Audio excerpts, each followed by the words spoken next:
You're here for the second case, right? So you don't need to worry about that one. Yeah, here. You just want to- Yeah.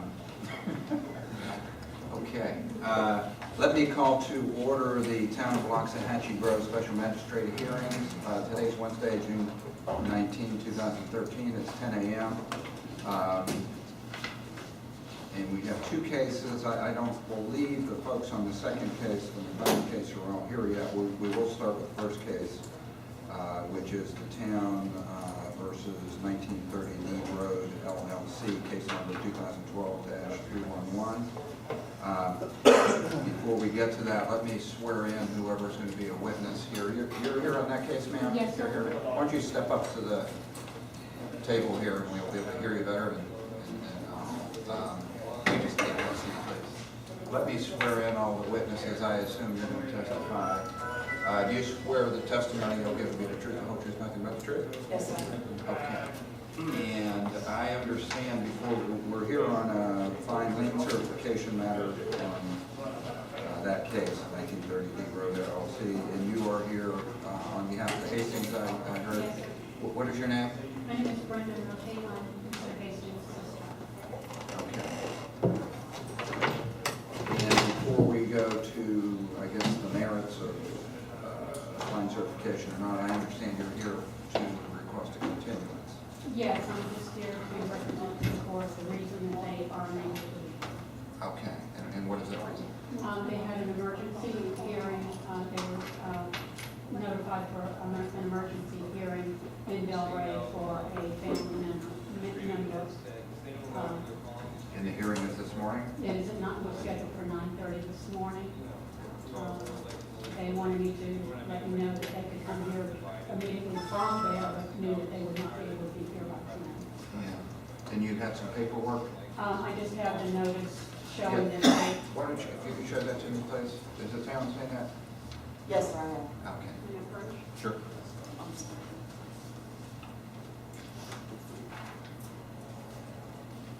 Hello, this is Scott. Okay. And and I'm not going to ask you to identify who this is, but the name's whited out. It is a family Yes. member? Yes. About a year ago, the Lakewood. If you will notice at the bottom, it does show that it was sent to Mrs. Hastings Right. for, to notify her of the hearing. And just for the record, it is a notice of hearing for petition for voluntary assessment. Yes. For substance abuse, noting the hearing this morning at 9:30 in Delray Beach, just as represented. And it does show, I don't want to make this part of the record just for privacy purposes, but it does show that a copy was furnished to Patricia Hastings. Does the town have any objection to the continuance request?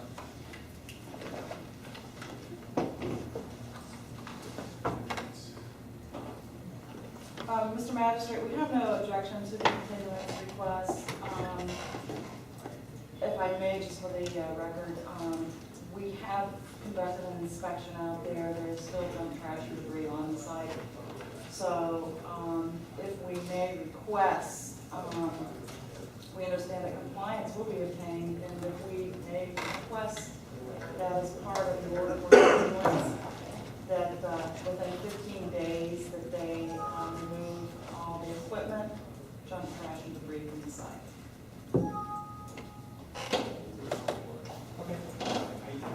Now, let me just try to remember the case. The case being that was chipping operation in violation of zoning code, correct? Correct, yes, sir. Okay.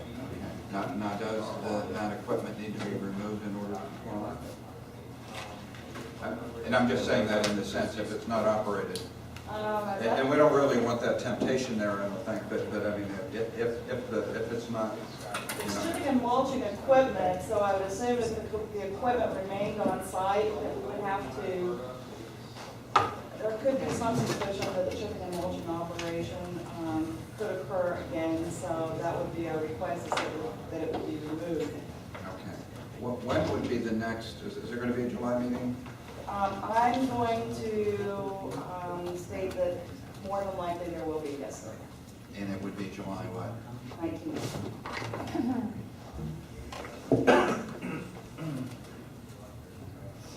Okay, and you probably aren't in a position to make any kind of commitment for Hastings as far as I know. I am not. The only thing that I can relate to the court is that Mrs. Hastings has asked me to advise the court that there has been no activity taking place on the property since the last time they were before you, and that there will not be anything further until this matter is resolved by the court. Okay. Yeah, I think, I mean, rather than changing the order as far as compliance, I think what I'll do is just continue it to July 19th at 10 o'clock. Okay. And whether they're in compliance or what they have to do to achieve compliance, we can address at that time.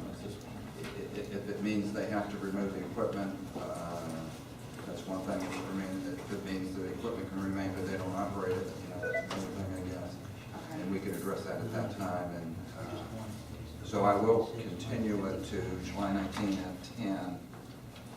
And I guess we'll be here Yes, sir. at this location. So if you Yes. could let them know that, please.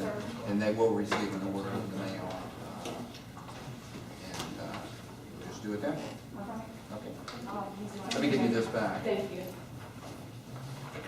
Thank you, Mr. Magistrate. Thank you.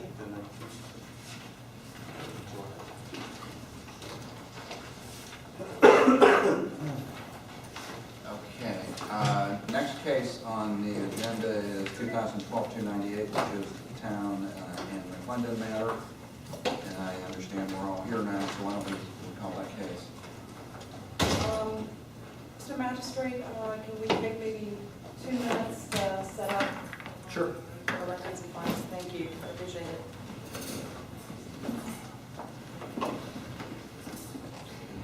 Sit in the hole.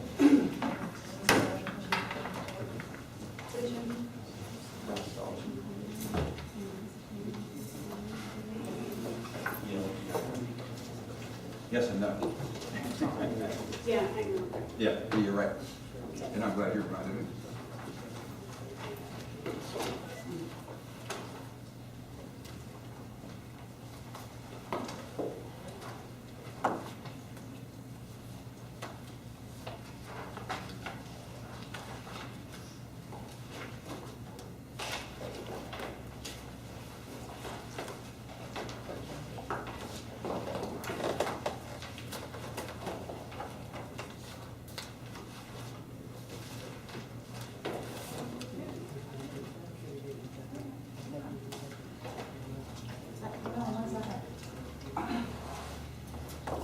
Mr. Magistrate, Yes. if there is no problem, we probably need more than 2 or 3 minutes. Okay, good. That's fine. All right, thank you.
Yes, sir. Yes. Almost. So let me just call the case again. It's 2012-298, Town Law Safety Rose versus Todd and Shire McClendon. We're here on the fine lien certification, and now sure how to proceed because I did receive, and I'm sure since the town attorney is here, he also received, there was a motion to stay, which I need a copy of because I haven't been to my office, but I did see it and read it. You got an extra? I do.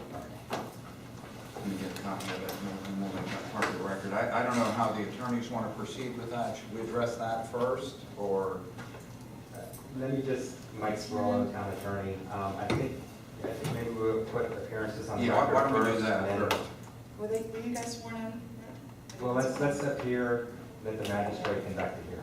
Yeah, we'll do that. Go ahead and enter your appearance, please. Well, I'm Mike Sparrow, a law firm Warner I'll be in as well, I'm the town attorney.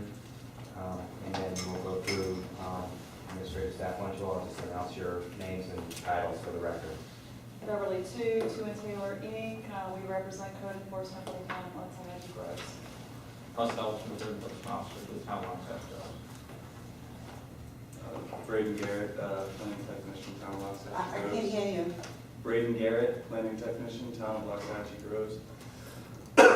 Mark Cunningham, manager, Wachusett Rose. Great. Yes, Greg Kino, from law firm Sidlin, Lucas, Martins, Bain, and O'Connell, in West Palm Beach, and I'm here with my client, Todd McClendon. Mr. Downey, what I would recommend is, I got this last night at 4 o'clock, but I think it's the intent of Mr. Keno, correct me if I'm wrong, to argue it first this morning, even though, because he's asking to stay proceedings. And normally I would object, because I got this, at 3:30 yesterday afternoon, but if you want to entertain arguments, at least put it on the record, you can make a decision on staying it once you've had a chance to review the motion. It's up to Greg whether he wants to proceed that way or not, or he wants to have me file a response and have you enter an order, but either way, the town's requesting we move forward with a certification hearing this morning. So I defer to Mr. Keno on how he'd like to proceed. Okay. Well, let me hear it. Actually, I pronounced it Kino, but that's okay. I'm I sorry. was going to say, I know, and I've been I've been saying it Romo these I've been years. called worse, but not this morning, so. Sorry. Let's keep that going, that's okay. Yeah, Greg Kino, again, I would like, I want to defer to the special magistrate on what your desire for protocol and decorum this morning is. I would like to argue the motion at some point in time. I can argue it first, and the intent is that the enforcement of the motion is that the enforcement action and fine imposition is stayed. So, if you still, we're all here, if you still want to hear it, and maybe not enter the order if you feel it's appropriate to stay the action pending the appeal, that would be your call. So I can argue it now, and you can handle it any way you prefer.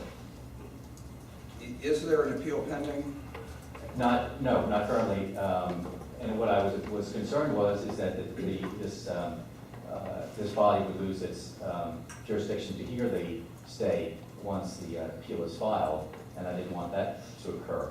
So, in an overabundance of caution, I file in, and it is appropriate for the lower tribunal to hear the stay.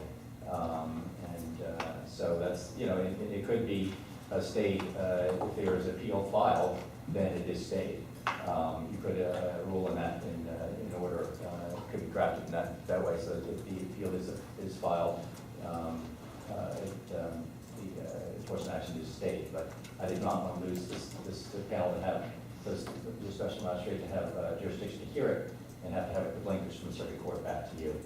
Yes, yeah, and I don't want to create a trap for you by any means. But the question I have, and this may take some research up front, is whether I have jurisdiction now. I may, to grant the stay, but I'm not positive. So that's, as I just looked at the motion, and let me backtrack. There is a separate lawsuit, although the appeal's not filed, there's a separate lawsuit filed challenging the town's code.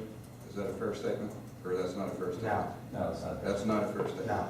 Okay, so nothing's filed other than this? There's nothing filed relating to the noise violation between the town and Mr. McLean.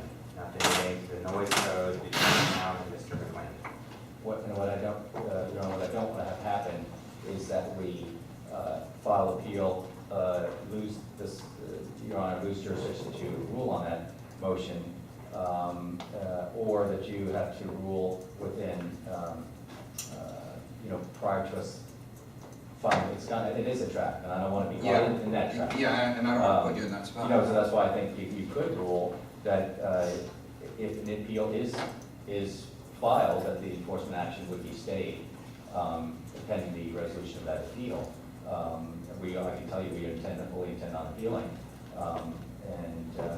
but had not done so yet. We waited to see what was going to happen with the motion for hearing, which was just denied, received on it was Monday. So that's where we are. Now I'm glad to argue that the merits of it is appropriate this time. Yeah. Let me ask Mr. Cirillo, are you, given the short time frame, are you in a position to argue the merits? Mr. Downey, I am. I did get it late yesterday, but the arguments in the motion are parallel to the motion as far as the merits that were in the motion for rehearing. Our responses would be the same as our reply as far as the merits. So I'm prepared to at least put argument on the record so that you can make a decision on the motion to stay. If you want to proceed that way, and I can't anticipate that the arguments will take very long. Okay. At least we'll have them for you, and then you can take it back and enter the order as you see fit. Okay.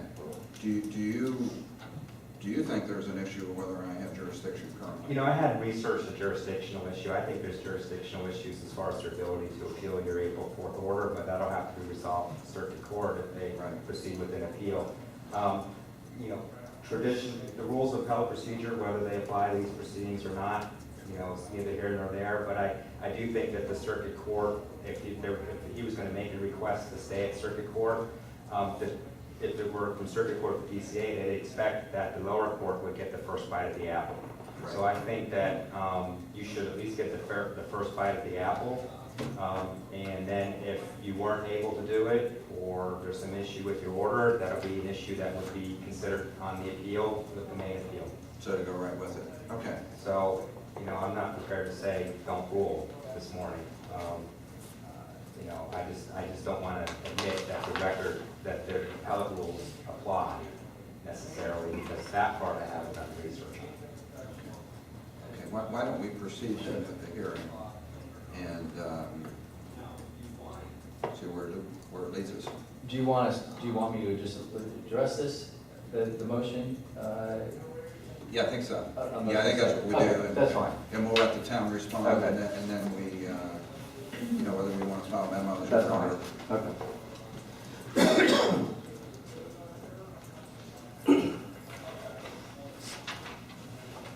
Your Honor, before you will introduce this response, I guess, Exhibit 1, since you've already accepted that.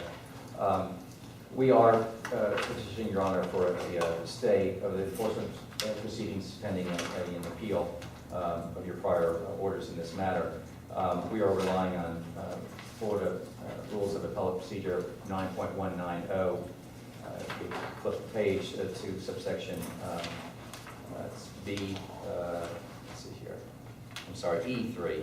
That's on the page, second page highlighted. Application for stay or supersedes of other administrative action states a party seeking to stay administrative action not governed by the Administrative Procedure Act shall file a motion in the lower tribunal, which shall continue jurisdiction in its discretion to grant, modify, or deny such relief.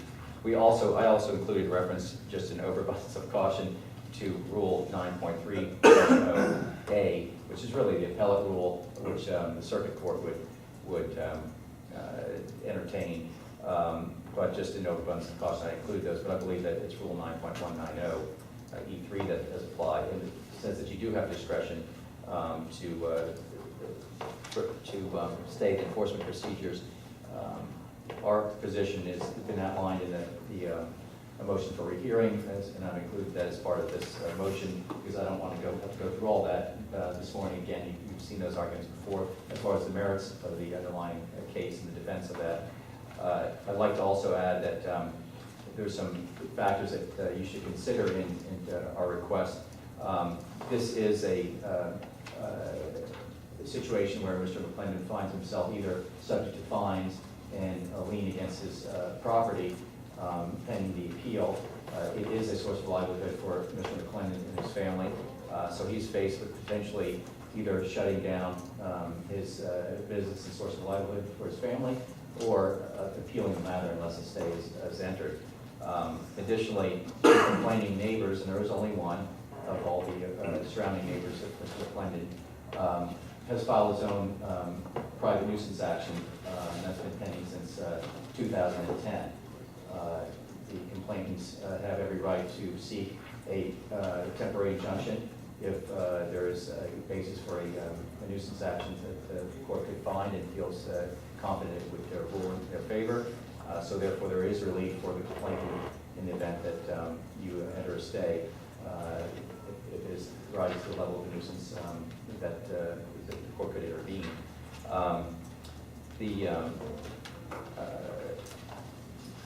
As I stated previously, Mr. McClendon will be filing the appeal, and it takes the normal process. Mr. McClendon has been operating this agricultural business since late 2006.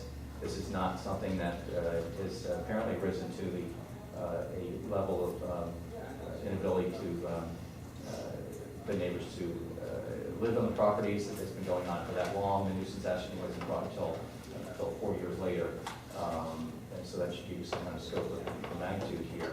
And it's been a long-standing business that Mr. McClendon has used and wants to continue pending the appeal, and whatever the court says at the time, Mr. McClendon will have to comply with. But respectfully, we ask that you enter the order and just stay this part of the proceeding, so no fines and liens can be entered against the property. Thank you. Mr. Downey, good morning. Mike Swillo again. Just a couple points. I acknowledge the appellate rule appears that you do have jurisdiction. Wasn't provided that this morning in short notice. In order to grant this stay, one of the main prerequisites is consideration of the likelihood of success on the appeal. And I think that in our both the town's response and SIR reply, we've outlined the legal arguments on the merits, notwithstanding the fact that the main argument would be that it appears that they have a jurisdictional bar on their appeal. They'll still file it, and the court will have to decide the jurisdiction, but even if we get beyond the jurisdiction, this is not an action where there's duplicate regulations, and this is not an action where we are enforcing a nuisance. And even if it were, as we outlined in our SIR reply, that protection that's afforded to Mr. McClendon is only if certain prerequisites are made, which the record does demonstrate they are, namely that it wasn't a nuisance at the time he started, including or that he's operating it consistent with best management practices.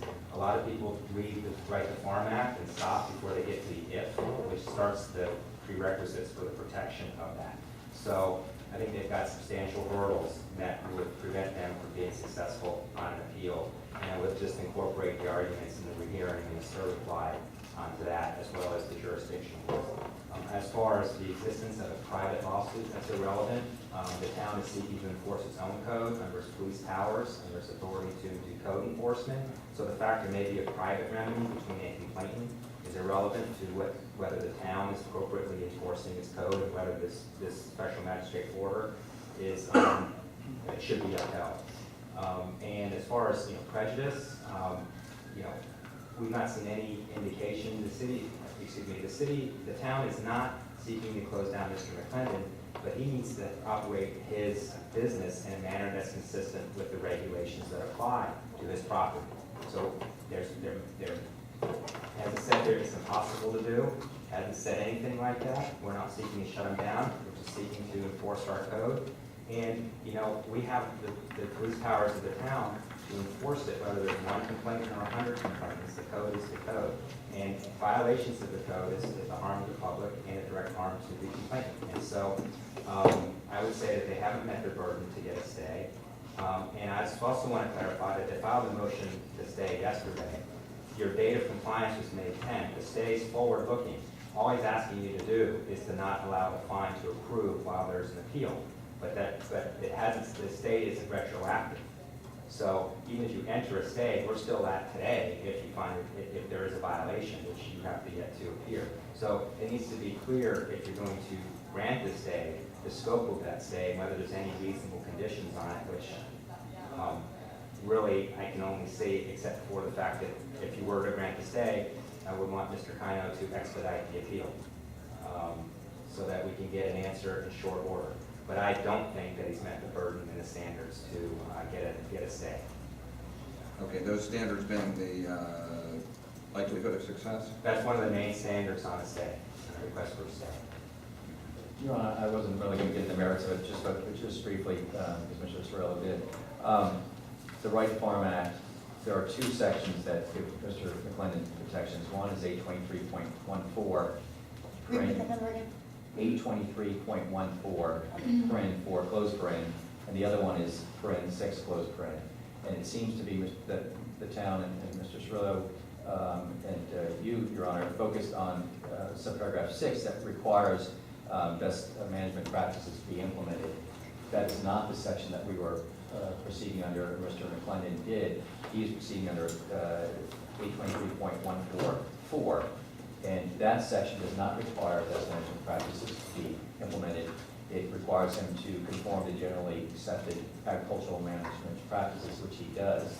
And that is the basis of which we're going forward. So on the merits, we think that we are correct. As far as the, this is about the town enforcing their noise ordinance. It's a noise ordinance based on public nuisance law, which is exactly what 823.144 doesn't allow to happen. And as far as there only being the one complaining neighbor to have its own private cause of action, I think it is important because that's the only one that the town's trying to protect here. The other neighbors are not complaining, they don't have nuisance actions pending, they're not complaining about it. So I think it is really relevant that they have another remedy to stop this if it is indeed rising to the level of a problem. So, and finally, on the retroactive argument, we're asking for a stay of an order being issued today, issuing, finding noncompliance and fines, and which can result in a lien against Mr. McClendon's property. So I think it's really an issue that pertains to an order coming from you on whether there's a noncompliance with it. And I don't think it has to do with any date specific before compliance date or not. We're asking you not to proceed in an order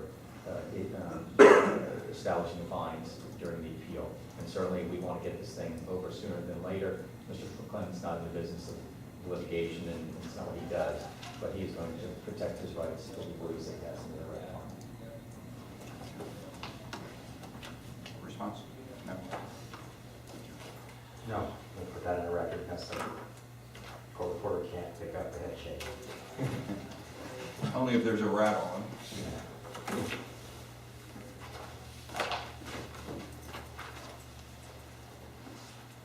Let me ask this, would either of you like to file anything additional as far as legal? No. Now, I did not have an opportunity to present the case on the standards of review. I think I fairly articulated what they are. I may have left off one of them, so it was 3 or 4. You can do your own review and find the case and what the standards say is. I have no objection on that if Mr. Kino doesn't, or I can file a case, but it's pretty standard what the standards for a stay are.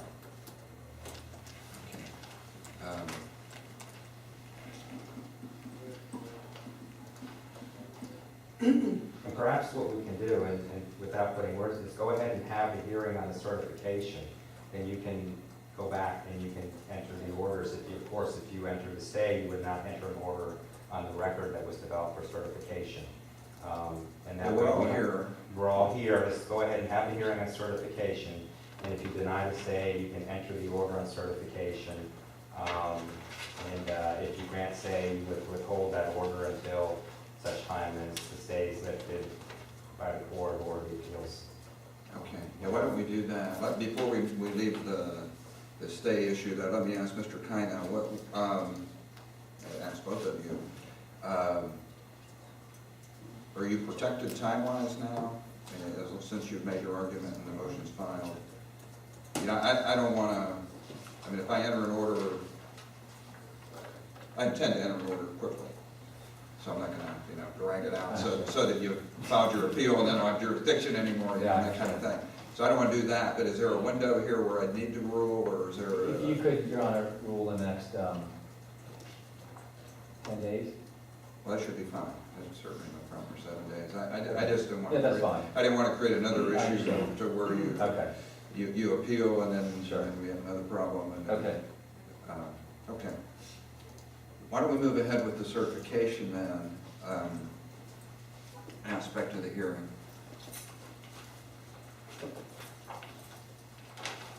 And I guess from that perspective, it's the town clerk. Your Honor, just for the record, the order of violation, I think we're going to provide that in the record. That was entered on April 4th. I think that's the first thing we need to do, and that provided for a compliance. You did find a violation provided for a compliance date of May 10th, 2013. That the respondent shall comply with the order, and a fine $200 per day may be imposed for each and every day of non-compliance. And they should they come into compliance in accordance with this order and subsequently violate the same code section within a 5-year period, such would be a repeat. And it further ordered that the respondent may be assessed town's costs. It's authorized by 16207, and then there's responsibility of respondent to request an inspection of property as soon as compliance is achieved by calling town code compliance officer. That was the terms of your April 2nd order, which was received by the town clerk on April 4th. And that's what we're here today asking for, Your Honor, to certify a fine for non-compliance. And if there's an objection to put the order into the record, and he's shaking his head no. No, So- I haven't got there yet, but I was going to say no when you were finished. Okay, No, sorry. objection. So we'll just put the order in, and then what I like to do is turn it over to our code officer to explain what has occurred since May 10th, and then we'll go from there.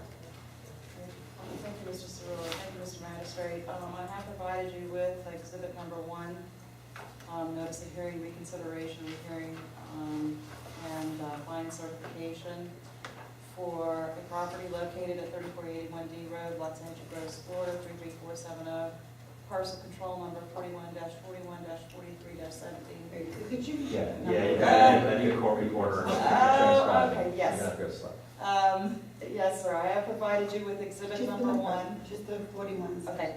Parcel control number 41-41-43-17-01-332-0010, Todd and Shire McClendon, 3481 D Road.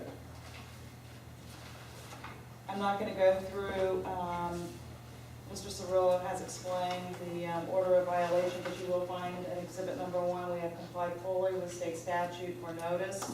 Notice was provided both by property posting, photographs are attached, as well as through certified mail.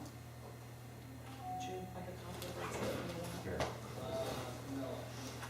I'll be the mule. Yes. Let me check what.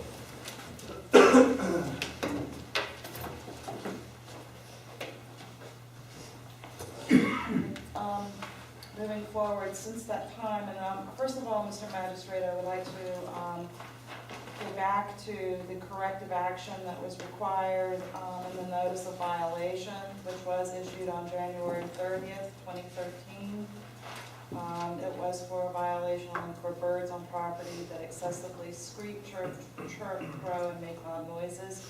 The reference code was Loxahatchee Groves Unified Land Development Code, Article 80, Conditional Uses, Section 80-50, Aviculture, Parent B, Parent 4 and 6, and Article 50, Public Nuisances, Section 50-10, Excessive Noise. The corrective action, as a result of the notice of violation, was to relocate the offending birds away from residential properties to the maximum extent possible, and/or employ such methods that will reduce the sound levels generated by the aviculture activity by February 14th, 2013.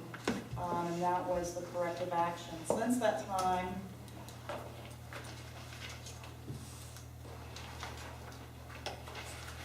Mr. Magistrate, we have conducted, I'm going to have to change the order of the exhibits. Since that time, Mr. Magistrate, Mr. Elgin has conducted several noise meter readings as well as an inspection yesterday afternoon of Mr. McClendon's property. So, Just to clarify, since that time, you're talking about since May 10th, the date of compliance for the order, or since February? Because we have the order. since May 10th, Since May 10th, since okay. the order, yes, sir. Well, that's the date of compliance in the order. Yes, sir, Mr. Cirillo, that's I correct. just want the record to be clear. All right, thank you. Thanks. We have, Mr. Elgin has conducted 3 inspections of the property, and I'm going to provide you with, and we're going to make this exhibit number 2.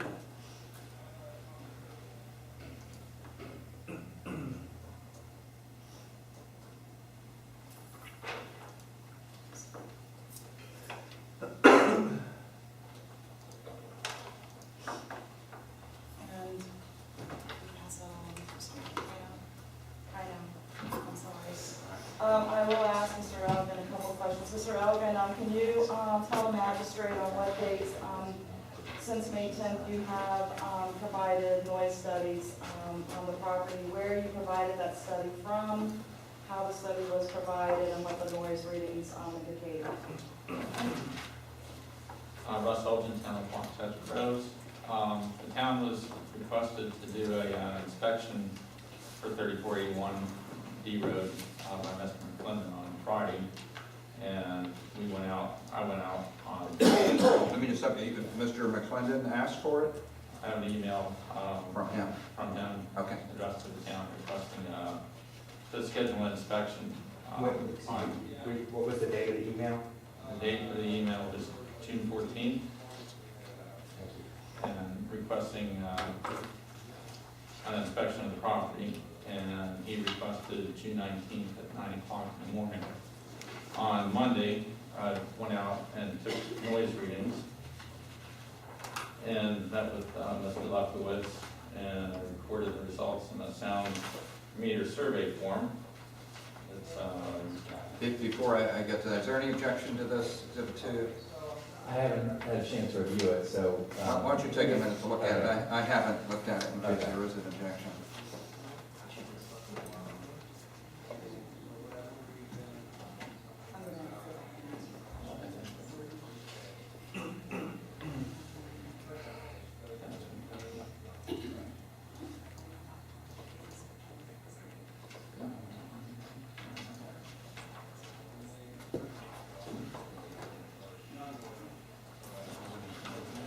Ron, I might have some questions about it, but I'll accept it as. Yeah, certainly you'll have a chance to cross. Let me, just for clarification of the record, Mr. Elgin, what, since May 10th, did you, with the first inspection prior to this meeting, with the noise meter, what, am I correct, it was on Monday evening? correct, Monday evening, And that date was June, 17th, and at what time was that noise level taken? 8:05 p.m.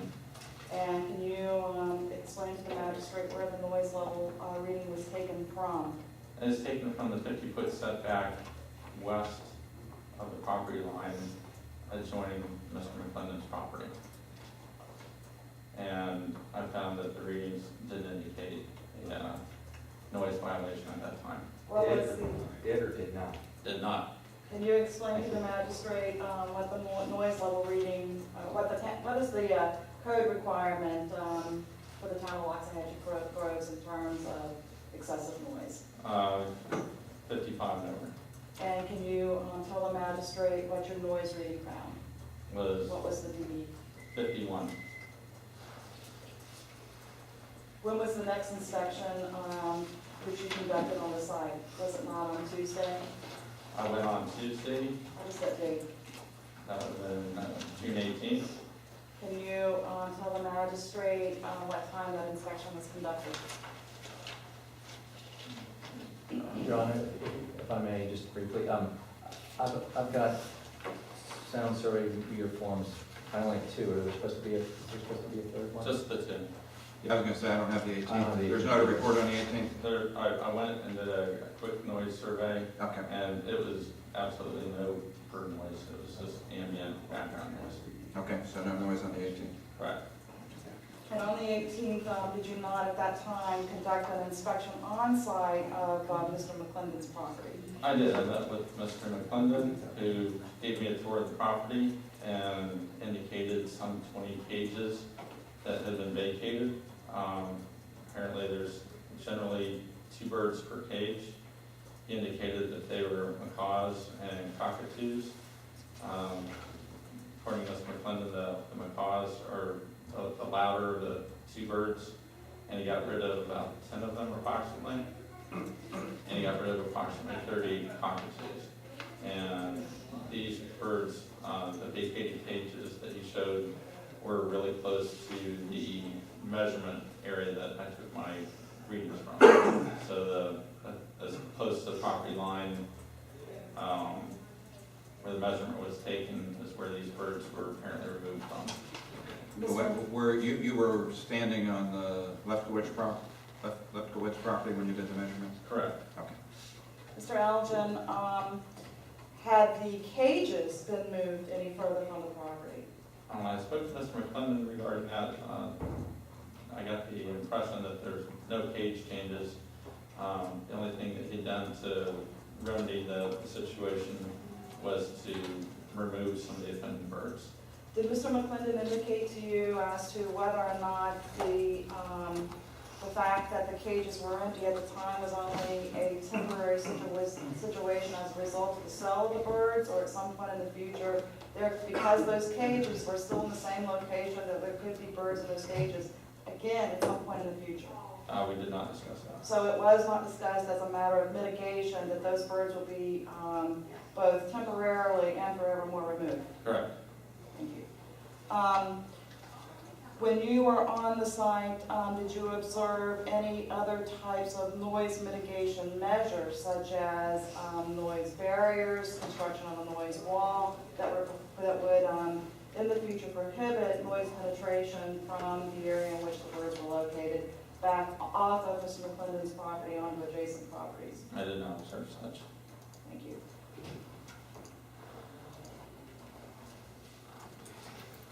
So the only thing that you actually found out there was that there was an absence of some of the birds. Correct.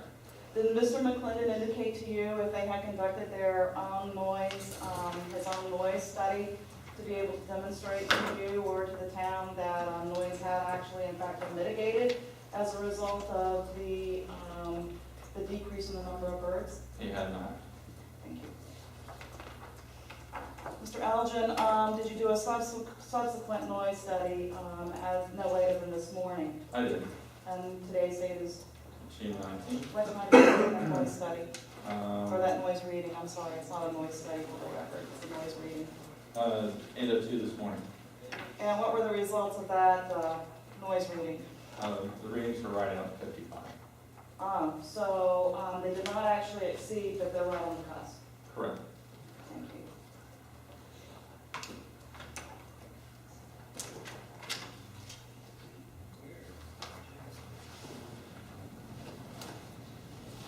Mr. Magistrate, again, going back to the corrective action that we presented to you on January 30th, 2013 in the original notice of violation for the relocation of the offending birds away from the residential property. As a result of Mr. Elgin's inspection yesterday, it appears that that has not been done. I also would like to add for the record that because the noise studies that the town conducts are intermittent noise readings only and are not actual noise study, we have not, and then for the record, we have not been able to get a noise reading over and above the code requirement of over 55. We are at the cusp of 55, but not over. But again, I'm going back to the corrective action of relocating the birds away from the residential property. That has not been done, nor has Mr. McClendon provided us with any either best management practices or any mitigation measures for mitigation of the noise, both presently and in the future. So as a result of that, we would like to move forward, and I would like to present you and to request fine certification. At this point in time, fine certification, I'm going to provide you with, Well, let me just stop you. Yes. There may be some questions for the witness, or is there any? I don't know, are you done with that witness, or are you done with the case? Is this your argument that, I'm getting to the recommendation. okay. It's a, You know, I'd kind you of can like, question on your own case if you yeah, want. yeah, I'd like to kind of like to hear where the town's going with it before. Okay. Go ahead. Thank you. So as a result of our findings that Mr. McClendon has not presented any type of mitigation measures for relocating the birds and or providing any kind of best management practices or noise mitigating measures to us, we would again like to go on ahead and provide you with a request that your consideration of fines. Those fines would be in the amount of $8,000 up through to date at $200 a day from May 11th through to date, and the total amount of $8,000, and provide you with exhibit number 2, which is our administrative cost summary, and to request also That would be great. oh yeah, that's right.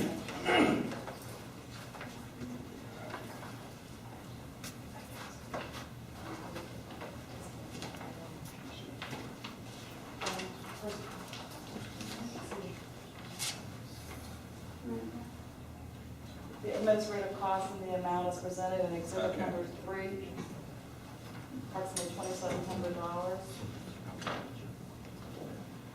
And also, Mr. Magistrate, I am going to provide you as exhibit number 4, the site photos that were taken Yes. yesterday, where there is some evidence that the cages are in fact vacated. This is four. So the recommendation is that the fine assessment or the fine be entered, and fine certification be entered as of today's date in the amount of $8,000 and recovery of administrative costs. Okay. Let me ask Mr. Kino, any objection to exhibits 3 or 4? Let me see if I can. I'll have comment on that.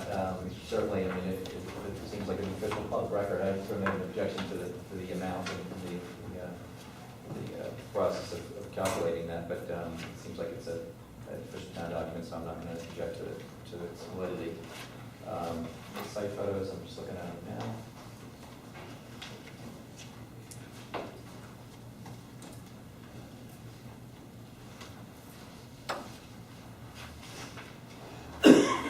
No objections to photographs. Okay. So I will admit, I don't know if I mentioned on the others, we'll admit exhibits 1 through 4 for the record. Okay. And I don't know if I cut you off there, but were you finished? No, sir, I stand for questions. Okay. If you don't mind, can we just take 5 minutes so I can look at the, Sure. my client? Thank you.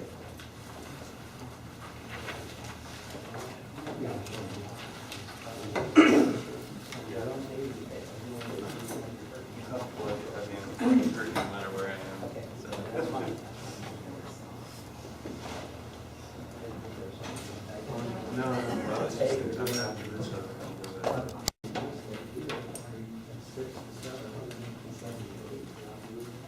Okay, so I'm going to just this. And the plan.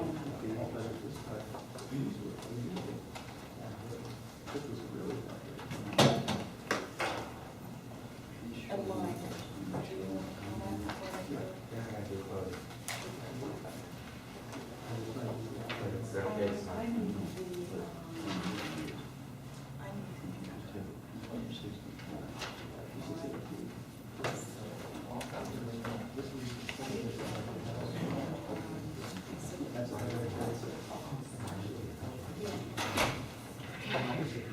thank you so much.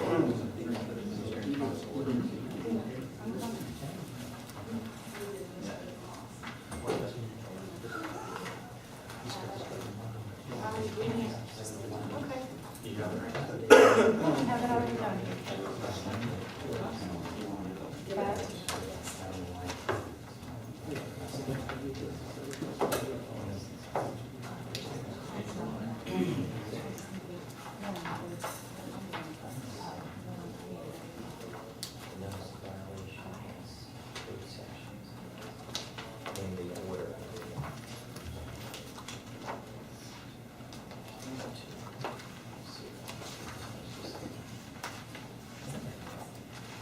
Okay, we ready to get started again? Yeah. Give me 2 minutes left.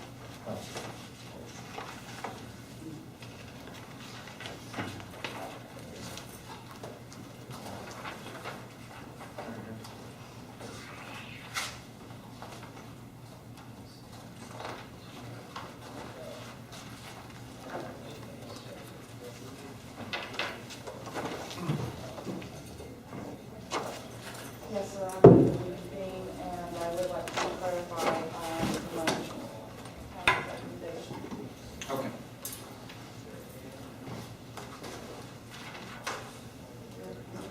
Mr. Magistrate, in reconvening, I just want to clarify the town's position and recommendation. And I do, as part of the clarification, want to refer back to section -50-01-0 of the Town's Unified Land Development Code, excessive noise.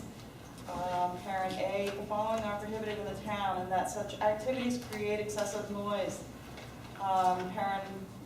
Subparent 1, any use, activity, or operation which generates a noise level of 55 dB or greater on any surrounding property between the hours of 7 a.m. and 10 p.m. Those hours are the hours in which the noise readings were taken. And as you will find on the noise reading, the sound meter survey form, which was presented to you in the accompanying exhibit, dated 6/19/2013.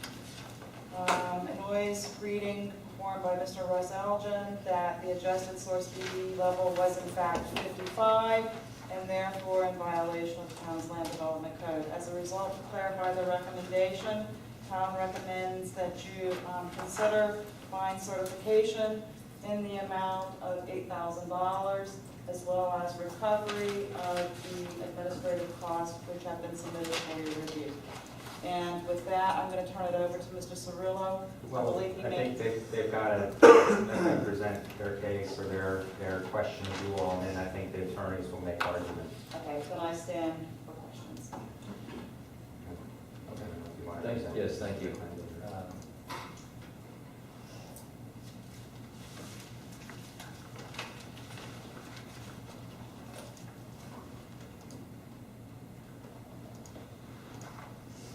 Mr. Elgin, good morning.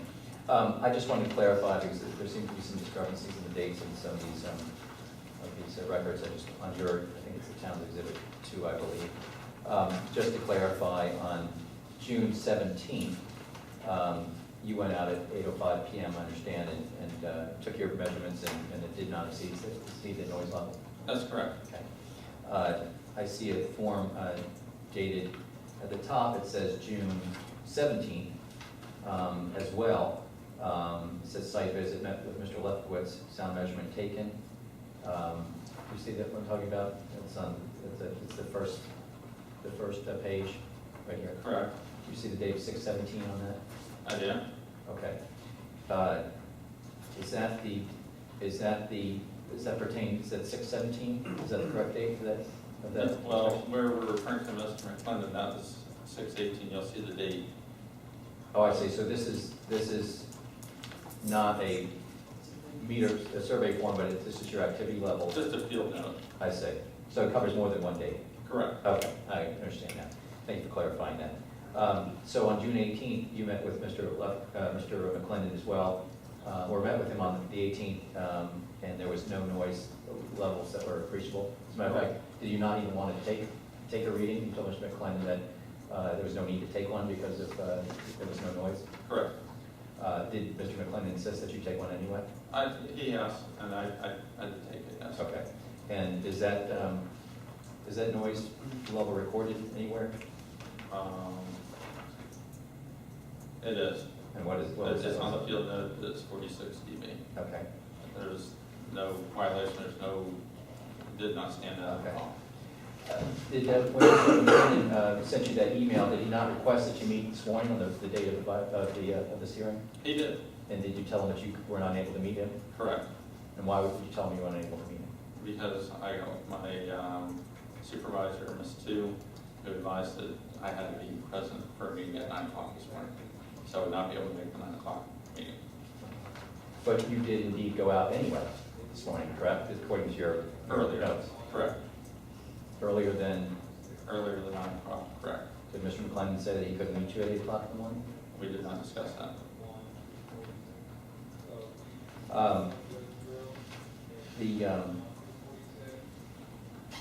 Did you go out on any other days since May 10th and take noise measurement readings? Since May 10th? Yeah, the compliance date. No, So not May 11th, any day in May, correct, and no days in June except for these 3 days. correct. And it's your testimony that on one date, being this morning, of all mornings, you found a noise level reading right at the threshold of 55 dB. That is correct. So can you tell me whether Mr. McClendon violated the noise ordinance in any other day other than allegedly this morning? Since the May 20th. requested inspection. No, I'm saying since May 20th. Can you tell me if there's any testimony or evidence that he violated the noise ordinance on any other day other than allegedly this morning? Correct, The answer is you cannot. I cannot. Okay.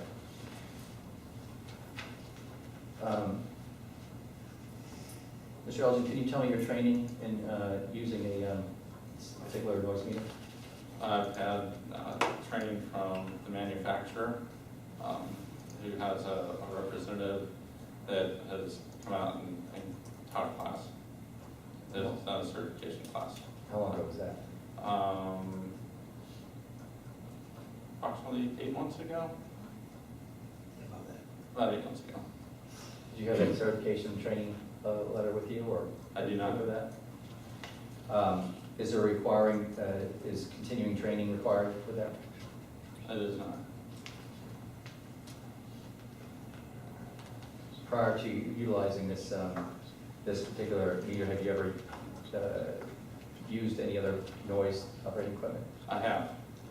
Is that one and the same as the noise meter that you're utilizing now, or is it different? It's restate the question. Is this the same type of noise meter that you previously used since? Same type. This is a newer version. It's digital as compared to analog. Okay.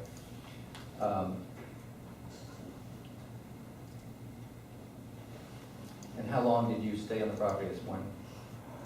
Approximately less than 15 minutes. And your testimony is that you started at 8:05 and concluded at 8:15, correct? About 8:02, I finished at 8:12 for the sound study. Okay, let me look around. 8:02 to 8:12, okay.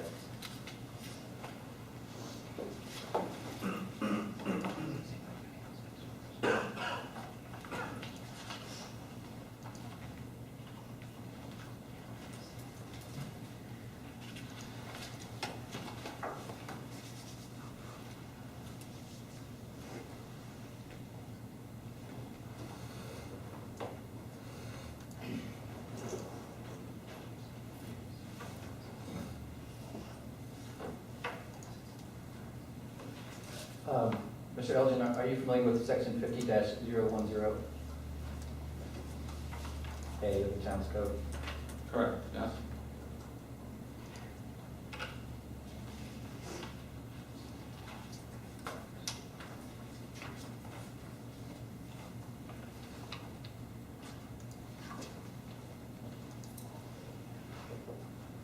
Just give me a minute. Sure.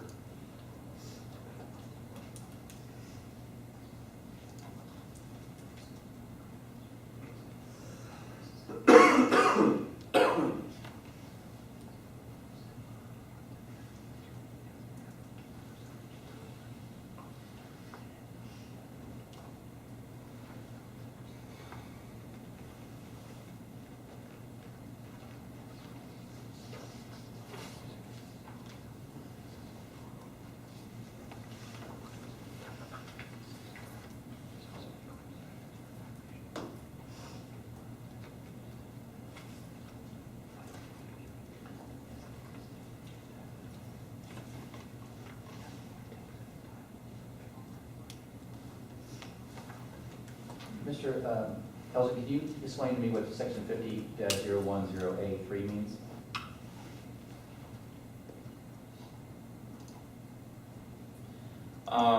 If you have you do a time weighting average, and it has to exceed more than 10% of the time of the measurement period.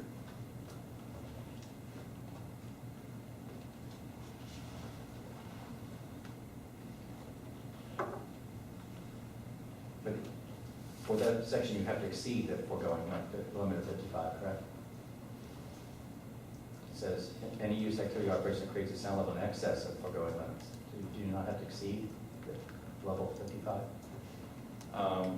55 or greater, correct? No, it says creates a sound level in excess of the foregoing limits. The limit is 55, correct? Jack, that's a legal conclusion. Well, I'm asking, he's the code says what it says.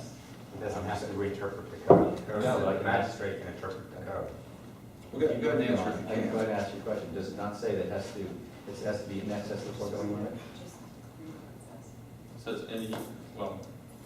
any use or activity or operation that creates a sound level in excess of the foregoing limits for more than 10% of the time period shall be not less than 10 minutes, shall be a violation of these regulations. Okay, and can we agree that the foregoing limit would be the sound level of 55 dB specified in section 50-010A1? Your Honor, I'm going to object to the town's prosecutor, if you will. Well, No, I'm speaking. I agree with you. Okay. They shouldn't talk. Well, I'm gonna get it on the Right on record. the record. Your Honor, if you could instruct the town's prosecutor not to be conversing with the witness and presenting, which happened in the first hearing as well, what arguments should be being made by him or what answers should be given. So instructed. So you need to be answering on your own. Okay, let me ask you the question again. I was referring to subsection 50-010A3, where it says that you have to create a sound level in excess of the foregoing limit. I was saying, is that foregoing limit, the 55 dB referencing 50-010A1? Correct. Okay. And your testimony is that we were at 55, correct? Correct. Okay. Well, the obvious conclusion, though, is we did not exceed 55, correct? Today, or any other day that you've taken a measurement? You're at 55 Okay, today. all right. Let me see if I have anything else.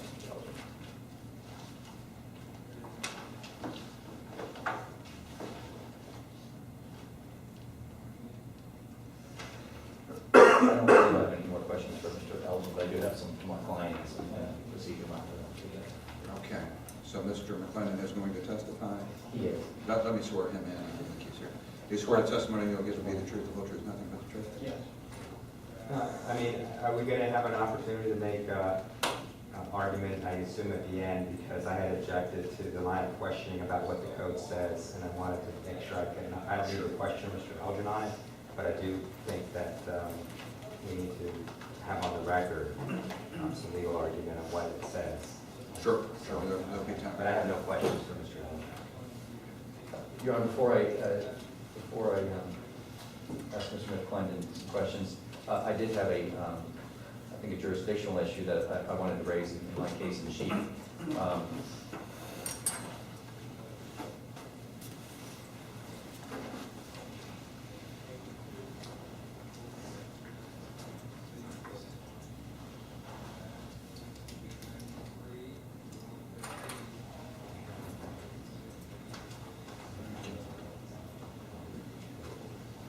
You have handed me, I guess, what is marked as Exhibit 2. Two. It's Employer Statutes 162.03. 162? 162.03. Your Honor, and as a procedural matter, I would like to note that the town's code, in my opinion, has not authorized the town by ordinance to have a code enforcement board or special magistrate appointed in these proceedings or any other proceedings that the town has held prior to this date, including today. 162.03, paren 1, provides that each municipality may, at its option, create or abolish by ordinance local government code enforcement boards as provided herein. Additionally, subparagraph 2 states that municipality may by ordinance adopt an alternate code enforcement system. It gives code enforcement boards or special magistrates designated by the local governing body or both the authority to hold hearings and assess fines against violators of the respective municipal codes and ordinances. Attached behind that reference to 16203 is this is from the town's websites, their municipal codes, and I've highlighted a reference to the Palm Beach County ULDC, which was in existence on October 17, 2006, which was the ULDC at the time that the town incorporated. And it's put in there for historical references. And I included the historical Article 10 of the ULDC, which did authorize a code enforcement board and special magistrate process. Actually, the county relies on special masters as the town purportedly does. The town has not adopted such an ordinance in its ULDC, which is tantamount to something that Palm Beach County had. It's my opinion in legal argument that the town has no authority and therefore the special, because it is not authorized by statute or ordinance for this special magistrate to rule on this or any other case that's been before. And I wanted to make that part of the record, and I'm sure the town attorney might want to address it in his closing case, but I think it's I'm prepared to address it right now. Yeah, why don't you do that? The town council did adopt an ordinance, it's not part of the ULDCs, that confirmed and authorized the special magistrate process. I can go get my laptop, I can plug it in, I can print it out, but you wouldn't find it because it was not codified. But we do have an ordinance adopted by the town council. And if you want me to, you want to give me a break, or you want me to go do it, I'll go get my laptop and I'll find it, because I have it, I believe, on my laptop. But the town What do we council- do during a break? We Yeah, should probably have that part of the record. That's fine. That's fine. Okay, thank you. Yeah, but it was not codified as ULDC. It was done as a separate ordinance of the town council. Okay. I would like to call Mr. McClendon in and ask him some questions pertaining to the notice violation. Mr. McClendon, can you state your name for the record Tom Clinton. and your address? Physical address is 3481 D Road, Waxahachie, Florida, 33470. Mr. McClendon, I'm going to hand you what's marked as Exhibit 3, which is a printout from the Palm Beach County Property Appraiser.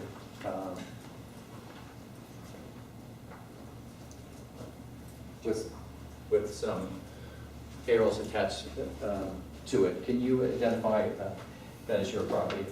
Yes, it is. In those aerial photographs, do those accurately depict your property? Yes. Have there been any changes since the date of that, of those aerial photographs, in your opinion, as far as the layout of any pages or anything? There is. Can you explain that briefly, what's changed? There were cages on the east side of the property that had to be relocated to further west on the property And why did those have to be relocated, Mr. McClendon? based on a magistrate order. I object, Your Honor, to this whole line, because the only issue before Your Honor, before the magistrate, is whether there's been compliance with the order of April 4th. We're not here to retry whether there was a violation or what had occurred in the past. This is only to determine whether there's been a violation of your order of April 2nd. And so this is wholly irrelevant to whether Mr. McClendon has complied or not with your order. Sure. I think it's wholly irrelevant because the town has suggested, and I'm going to argue the contrary, but I want to at least put the argument on the record, that certain mitigation measures have to be taken as part of this violation of the town's code. One, I want to put on evidence that mitigation measures have been taken, but also I'm going to argue that they're wholly irrelevant. If the town wants to stipulate that he does not have to take any mitigation measures relative to the noise ordinance that's at issue, not the subsection B4 that you've already ruled does not apply to Mr. McClendon. Just to refresh your memory, in your order, you indicated that section, let me read that for you.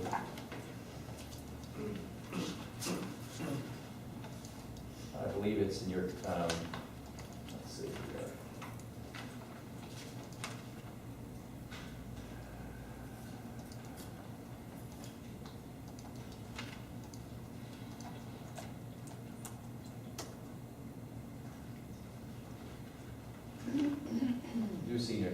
law that you found in violation of 8050B or paren 6, close paren. I thought there was a specifically, you may recall, Your Honor, yeah, here we go. Under conclusion of the law, the town has not met its burden of proof that respondents have violated section 80-050B4 of the code. And that section talks about relocating birds and minimizing impacts, and therefore I don't think any of that line of questioning is relevant, and I'd ask that you rule in that manner, but if not, I'd still like to present some testimony that he's taken actions to minimize and relocate birds, et cetera. Well, I guess, understand where you're heading, but I would think what Mr. McClendon has done since the order, the April order, I think is pertinent. Things that were done previously, and I know there was a prior case, and I know that Mr. McClendon moved cages because he was found in compliance with that prior order because he moved them outside of the setback. I'm aware of that. But if he's taken action since the entry of the order that we're here to enforce, I think that would be pertinent. Okay, that's fine. One of the reasons why I asked him if there was any changes, just so to note on the record that it's a true and accurate depiction of the property other than moving the cages. So I understand your direction. I would like to hear, though, Your Honor, so I don't have to spend too much time on it, the corrective action referenced in the notice of violation talks about relocating offending birds from residential properties to the maximum extent possible, and that's associated with this code section that the town that Mr. McClendon was not found in violation of. Screening and landscaping, I'll read the section, 80-050 B4, the breeder shall relocate birds as I'm sorry. B4 states that the breeder shall relocate birds that successfully screech, chirp, crow, or make loud noise away from residential properties, maximum extent possible. It also talks under B3, which we have not been cited for, about requires physical barriers, which there was a line of questioning by the town on it. Has he erected any physical barriers, sound walls, etc.? That's not pertinent to this proceeding either. It was not cited under B3 of the code, so that line of questioning I don't think is relevant. I'll spend some time with it. I think we should note that that's what we're really dealing with, whether he exceeded the noise ordinance in Article 50, defined as public nuisances. That's what we're here for. That's strictly the sound readings, not these other sections that he was either not cited for or was not found in violation. But I'm going to go ahead and give a little testimony just in case you find that it's relevant. Yeah, go ahead and continue. Okay. But like I said, I am certainly more interested in what's happened recently. Okay. Mr. McClendon, so you've identified those photographs and they accurately depict the property except for relocation of the cages that the town required you to relocate, correct? That's correct. Okay. While we're on the subject of any efforts you've taken to minimize the impacts, first let me ask you, have you taken such action? Yes. And was it as a result of the code requirements or because of any other reason that you were trying to accomplish? Because of the code requirement. Okay. Have you tried to make efforts to ease your neighborhood consequences over time? Yes. Okay. Just briefly explain to me what actions you've taken to try to minimize the noise levels that emanate from the property. I've recently, since the order, relocated or sold off approximately 40 of the loudest birds on the property. And those loudest birds being what? Macaws and cockatoos. Okay. You've heard the testimony that the code officer's only been out there 3 times since May 20th. Correct.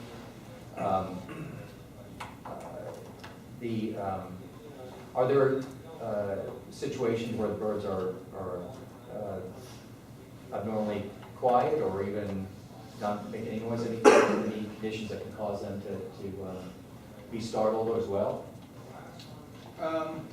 Well, I know periodically my neighbor looks over the fence with a ladder, and that agitates the birds quite a bit. Okay. If that were to happen this morning, if there was any disturbance of the birds by Mr. Elgin, would that have perhaps spiked the noise level? Absolutely. Are there situations where they're abnormally quiet as well? Yes. What kind of conditions? Well, as soon as the sun sets, it's completely quiet. Very often when it's raining, they're quiet. There's many hours throughout the day that they're very quiet.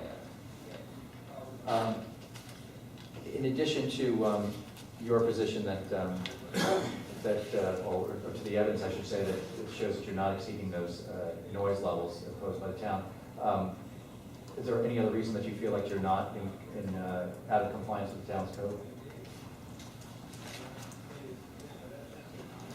Repeat the question. Is there another reason why, other than just the sound meter readings, that you don't believe that the town, that you're in violation of the town's noise ordinance? I don't believe I'm in violation of it because of the right, Florida Right to Farm Act, Florida Statute 823.14. I object, that's a legal conclusion. Overrule the objection. Okay. That's what he's saying. In what specific section do you feel affords you protections from the noise ordinances of the town? Can I just have a continuing objection on this line of question? Sure. Disqualified to give a legal opinion. And this is my opinion. Definition 3 says you have to have a farm operation, any and all conditions acted by the owner, that would be me, which occur on a farm in connection with farm production, which is the birds. If I could stop you for a second, I just want to give the special magistrate, in case he doesn't have it in front of him, a copy of the statute. I have the right to farm act here. Although you probably memorized it by now. Unfortunately, or maybe fortunately, but I do have it An here. additional objection in that this is re-arguing the violation that's already been determined in the violation order, that you address this defense. This is only here to see whether they've complied with the earlier order. So I object to rehearing the violation. This is a defense to the violation itself. And Your Honor, our argument is that we are in compliance as a result of the right to farm act. And that's just a difference of opinion. It may be a nuance, but we are in compliance because the town may not. There's no noise ordinance that is applicable to this particular piece of property. And I just allow me, if you will, continue with the line of questioning. Well, you're going to rule on these objections. Well, to the extent that you're arguing that the right to farm act preempts the town's ability to find a, let's say, continuing violation, if you will, I have ruled on that, so I don't think that's pertinent. So I think what is pertinent is whether, for whatever reason, whatever evidence you have, whether there's a continuing violation or whether the codes continue to be violated. And our position is that he is in compliance, because this is a compliance hearing, with the town's code of ordinances, including one cited because of the protections afforded by the right to farm act. Okay, I understand that. Okay, I understand. Let me just, I'll keep it brief then. Mr. McClendon, do you produce a farm product as defined in 823.143C? Absolutely. And what farm product do you produce? Birds. And is that birds useful to humans as Can I just, for the record, that you acknowledge my continuing objection? Yeah, well, and This whole maybe I line. didn't voice my ruling. I don't know that this is pertinent. I understand that you say that the Right Farm Act basically preempts any of this. Yeah, I understand that argument, and that's been ruled on. So if your argument is the Right to Farm Act preempts enforcement at this point, or certification of a fine, I think you can certainly voice that as a defense, but I don't need to hear it again because it's basically the same rule. Okay, well, I don't think he can do that under the Kirby case. Once he's got to appeal that ruling, and if he fails to appeal that, but you made a determination of violation, you don't get to rehash it at a future hearing. in our position that this is an enforcement of that ruling, And our argument is that you cannot enforce, this part of the hearing is also precluded by the Right Farm Act, where the town cannot enforce a noise ordinance against him, and this is an issue of compliance. I don't think I need to hear the Right Farm Act argument again. You know, if you want to make sure the record is clear that you'd like to raise it as a defense to enforcement, that's fine. Okay, all right, and I'll be brief. Mr. McClendon, I'm sorry, but my continuing objection is recognized on this Yes. line of questions. Thank you. your testimony is that you produce a farm product because it's, you raise birds that are useful to humans, correct? Correct. And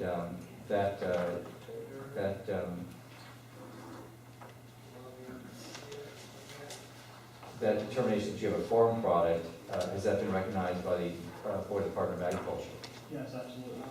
on more than one occasion? Yes.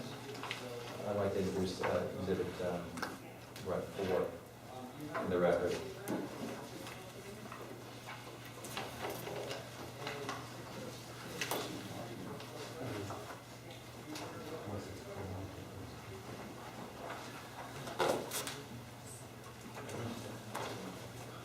Mr.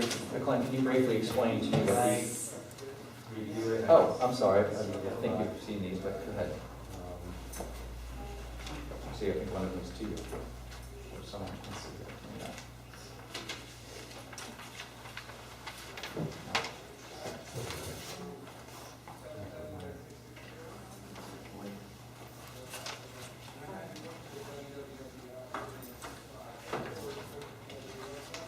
Give me just 1 second.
Well, Your Honor, regardless, we're trying to see. Wait 1 second.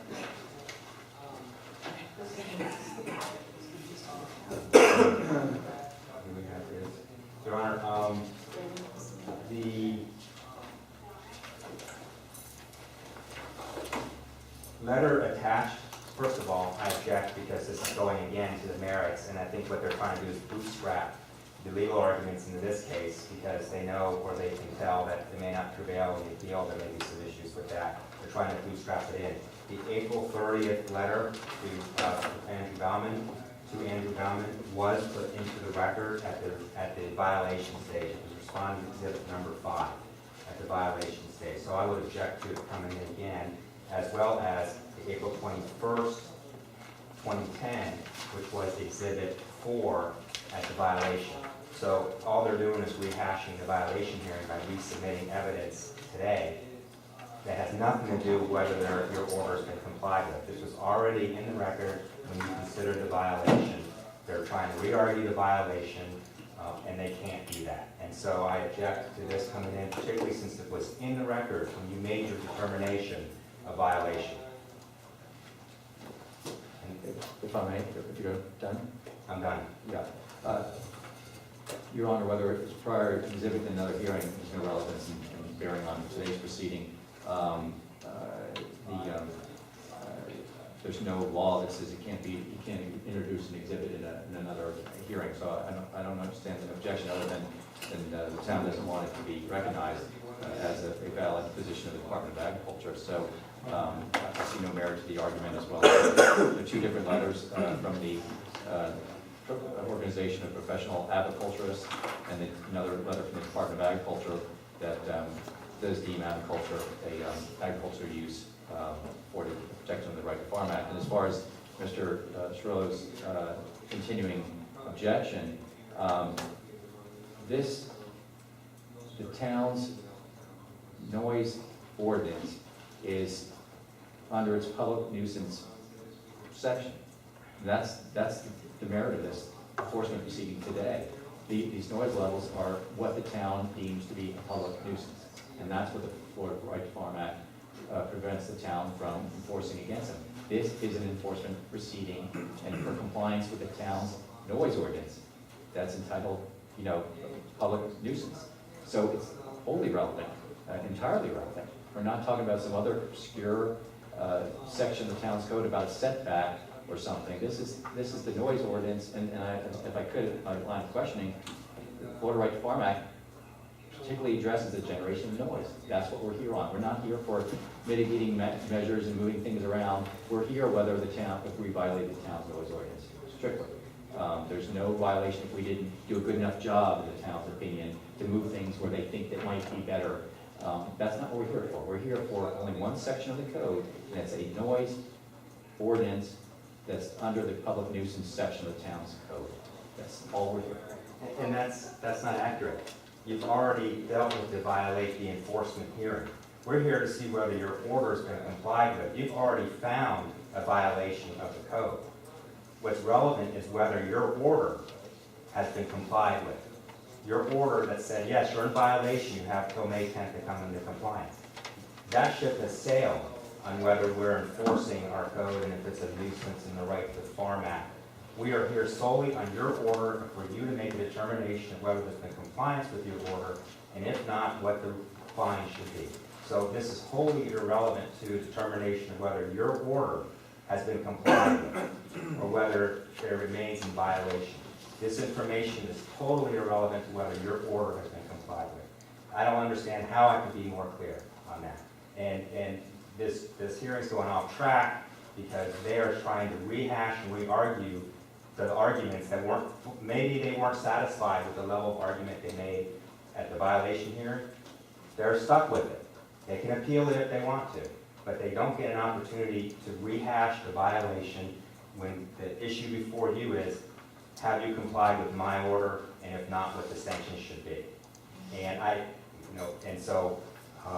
continue to object because this hearing will go on all day if you're allowing them to re-argue the violation. In all due respect, 5 minutes. The time that he spends objecting has been more time than it would take me to put this on the record. And then you can make a ruling as far as whether this has any relevance at this point in time. We've noted your objection. I noted your objection. Special magistrates noted your objection. So we all noted. If I could just finish up, we could be done and we'd be out of here. Okay, let's just finish up. Thank you. So my objection's overruled? Well, as I've said, I don't find, I'm letting you make a record, but I don't find that the Right to Farm Act defense, I didn't believe it was a defense to the violation. I don't believe it's going to be a defense to whether it's going to be a defense to whether he's complied or not. Now, there's an issue of whether the noise exceeds the code and those sorts of things. I understand that. But as far as my being convinced at this point, and maybe I'm wrong, but being convinced at this point that the Right to Farm Act is going to preclude enforcement, Okay. It's not going to happen. Okay, then let's just clarify one more thing. This has Exhibit 4 on it. I Yes. think is this only the first exhibit? I may have miscounted if you put something in earlier. I absolutely did. I think you There's did. two others. No, I've got There's 2 other exhibits. I've got Okay. one was the motion to stay. 2 was the Chapter 162 argument that you're going to get me an ordinance on. 3. Okay. All right, let's keep track. So it is 4. Yeah. And, Yeah, there's no one yet though, right? Pardon me? Do we have an Exhibit 1? well, I made it my motion for stay. It was an Okay. exhibit. Okay. Okay, thank you. Sorry. That's all right. Well, now you got me confused, because now I'm not confused what 3 was then. 3 was, I thought 3 was the statute on right of Three, farm. three's the property appraisers. There you go, thank you very I'm much. sorry. That's all right. Thank you. Okay, let me wrap this up so we can get on 3rd. Okay. I'm trying to remember where I was. Mr. McClendon, I think where we left off, it was your testimony that you're protected from the town's noise ordinance 323.144, and that's is entitled farm operation not to be or become a nuisance, correct? Correct.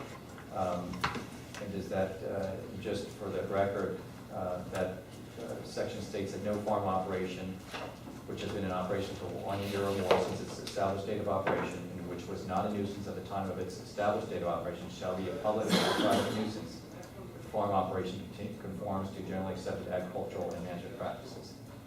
Are you familiar with that section? Yes. Mr. McClendon, when did you begin your agriculture operation? I believe it was mid-year 2006. It was, I'm sorry? Mid-year 2006. Mr. McClendon, are you aware of whether any private nuisance action was brought against you within 1 year from that date of operation? No, it was not. Has there been a private nuisance action brought against you? Yes. And when was that? February 17th, 2010. Objection relevance, this is a different line of question. So So whether it's it's the a same- separate case and whether it shows compliance with your April order. Yeah, So so no. I'll overrule it, but I hope we can move along. Yeah, if you stop objecting, I'll get sent. It's Just exhibit- stop putting things in, I'll object. This is Exhibit 5, Your Honor.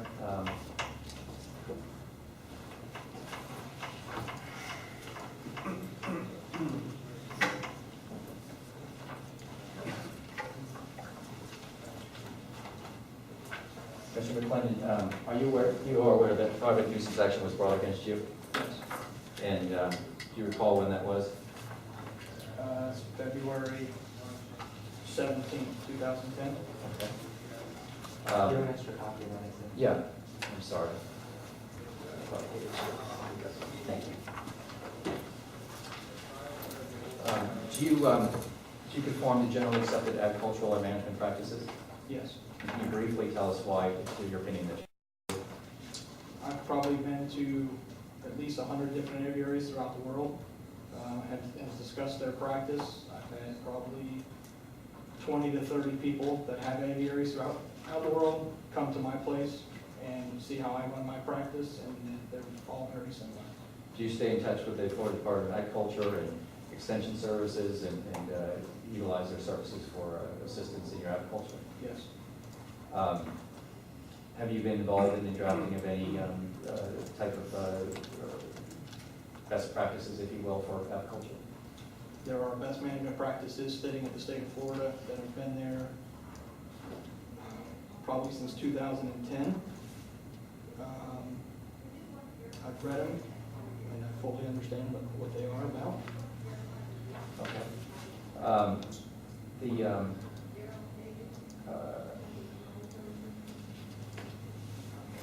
I think I left off now, I recall, we were talking about some letters that I'd marked as Exhibit 4 for the record. Are you familiar with those letters? Yes. And they're from whom?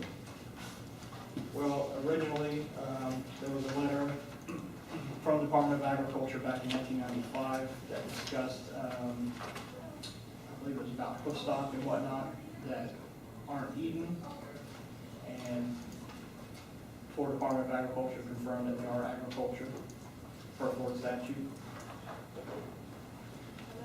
Did any of them include that agriculture is a agricultural use for protection of the Florida Right to Farm Act? Yes, one of them here from the Department of Agriculture, April 20th to April 21st, 2010. How about the Organization of Professional Agriculturists? Let me just stop you. It's in the order that it's recognized as Okay, agriculture. fine, all right, fine, then I don't have to proceed on that as well. Okay, let me ask you,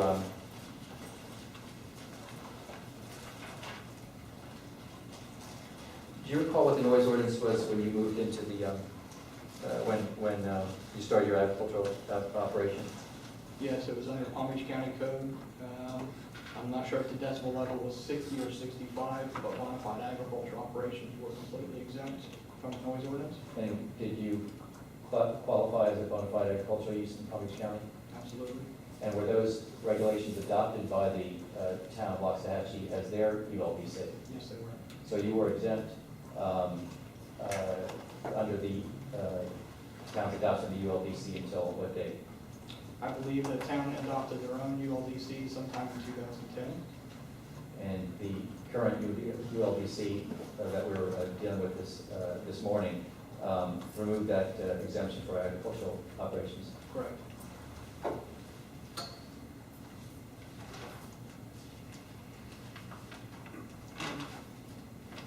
Would you agree to, there's been some discussions with the town, if the special magistrate was willing to enter a stay of the fines and enforcement pending the outcome of the appeal, would you be willing to not put any birds in the cages that you spoke to Mr. Elgin about, and that he inspected, I believe it was just yesterday, in an effort to try to mitigate any noise? Yes.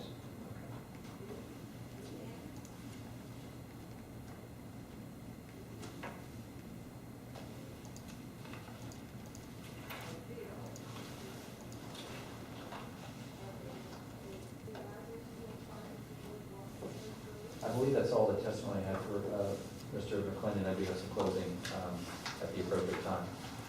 Okay, is there any cross? I just have a couple. Good morning, Mr. McClendon. You said that, I want to ask you the time period only since April 2nd, okay? Of this year. Of this year, yes, thank you. You testified that in order, because of the code case, you relocated approximately 40 birds. Correct. Thank you. Had you taken any other steps to address the code case other than the relocation of those 40 birds? We've adjusted the time of day that we feed birds, because that does rile the birds up at some point. We've decreased the amount of foot traffic in the area. We've definitely decreased the amount of strangers that come to the area, because strangers coming in will affect them. Are those permanent changes, or are those only because of the code case? Those are to try and satisfy the town in the code case. Okay. When did you sell or relocate those birds? I don't have an exact date. It was actually more than 40 birds. I probably got rid of 80 birds total. 40 were the largest of the ones that really make a difference. And they were spread out through time. So some of the birds were actually sold off. Some of the smaller birds were sold before the case. So some were sold after. The first time you called the town for an inspection was Friday, I believe, the 14th, is that correct? That's, Oh, you, I called him last week and we scheduled it for, I tried to schedule it for this morning. He was unable to make it this morning, so we rescheduled it and did it yesterday evening. correct me if I'm wrong, I want to have the record to be clear. Did you call or did you email for an inspection? I originally emailed, and I believe I called Russ to follow up on that. Now, why was that the first call you made for an inspection? Yes. And why was it not until Friday, the 14th of June, that you requested an inspection? Well, it was pending issue as to whether the case was going to be reheard or not and that sort of thing. So I felt it was appropriate to get the most accurate information right before the hearing, when we had a hearing today.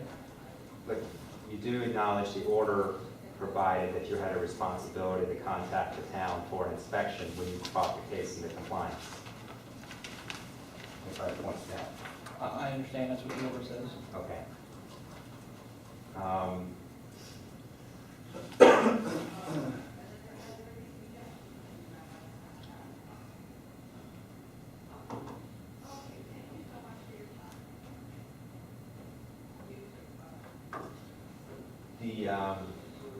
No, I don't have any further questions. Let me ask a question or two. Mr. McClendon, the cages that are now empty, that you took the birds out of? Where are they located? Throughout the property. Macaws and cockatoos are actually on the most northern portion of the property. Okay. So they're not necessarily the cages that are nearest the Lefkowitz property? Well, their property or their house? Because they Well, might be, let's say their house. they are not the closest, no. But they were cages that contained we'll call them the noisiest birds? That's what Is your intention to replace those birds? at some point possibly. Would your intention be to replace those birds while the benefit is pending? Absolutely not.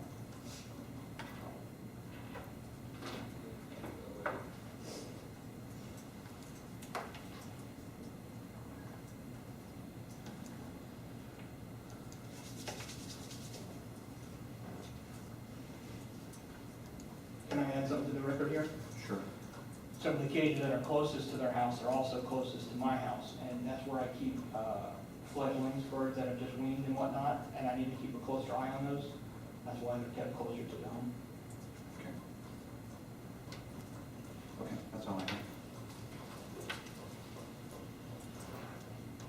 Your Honor, before we get to the closing, can we take the break and let me see if I can get that Yeah.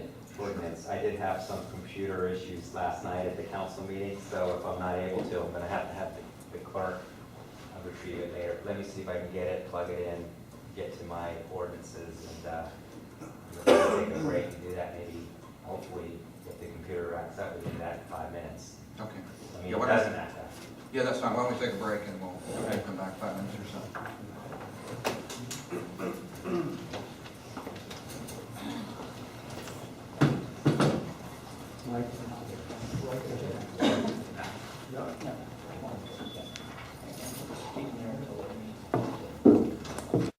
I want to make sure Greg's ready. My argument is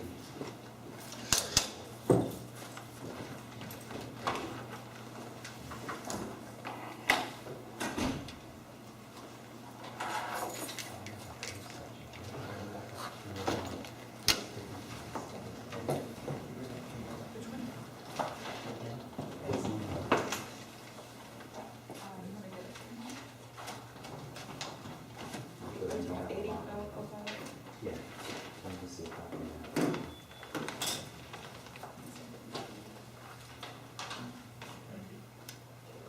No.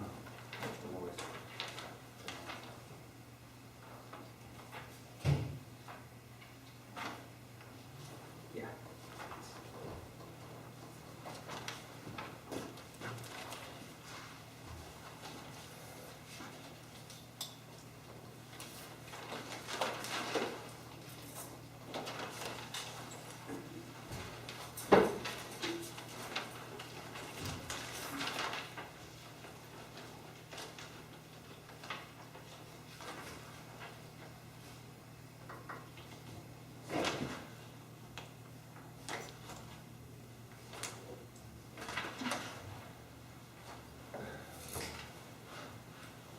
Is that right? Okay, let's get back on the record, and we're all done with everything, we're ready to close?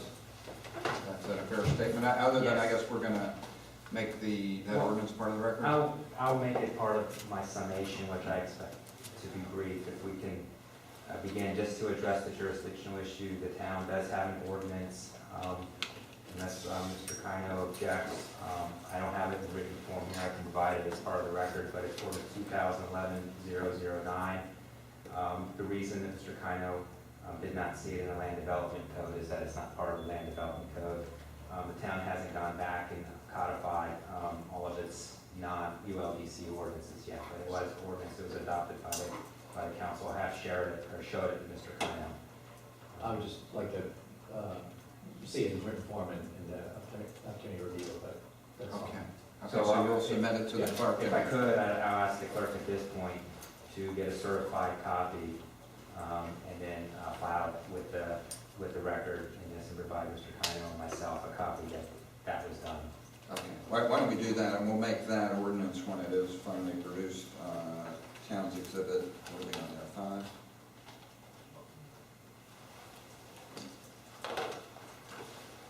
I think we're on 5, so we'll Yeah. do that. I've got, just, yeah, before we, look, I've got, somebody, 1, 2011. 3, and 4, and then, I said this might The sound readings is be, and, oh, sound readings, I'm sure.